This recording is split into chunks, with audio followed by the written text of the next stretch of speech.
Gary Smith, welcome back to bluesharmonica.com. Thank you very much, Dave. Good to be here once again among the virtual harmonica brethren. Yes, we're here to talk about recording. We've already had Aki together to talk about our new recording project.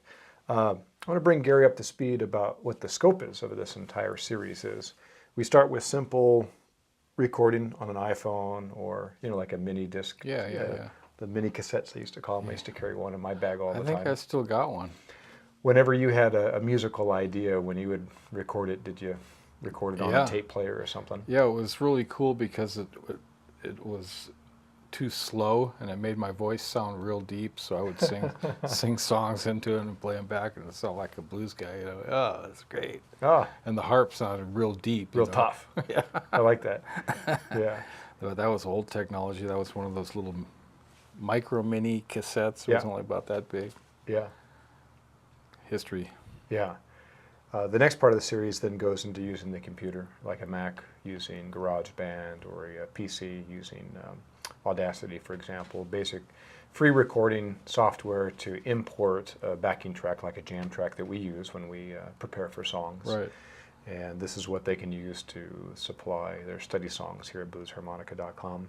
The next level, actually, I brought a student in here, and this is essentially a home recording studio. This happens to be in my teaching room. And I walked them through the process of how to set up their own home recording setup. Wow. And the last part of our process is to show a professional player, in this case 3 professional players, do a professional project at a professional studio. And not only just get some basic live footage in the studio, but actually walk through the entire process from inception to the creation of the material to recording in the studio and then actually the final product. Cool. Yeah, that's Very what we're... cool.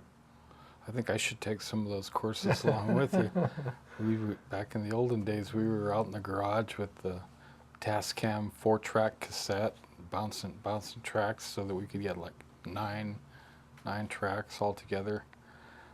Yeah, it's a real important part of musicianship. It's something that's different than performance for a live audience.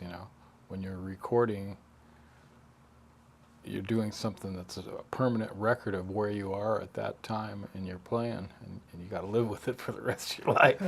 Yeah, that's true. But it's real different. It's got, you're not trying to be an entertainer. There's, music. When we go out to play, we're being entertainers, half-assed comedians, and show-offs, musical virtuosos. We wear a lot of hats, but all that stuff goes away when you go in the recording studio. It's you and the microphone, and all false edifice is stripped away. Those are all great insights. Yeah.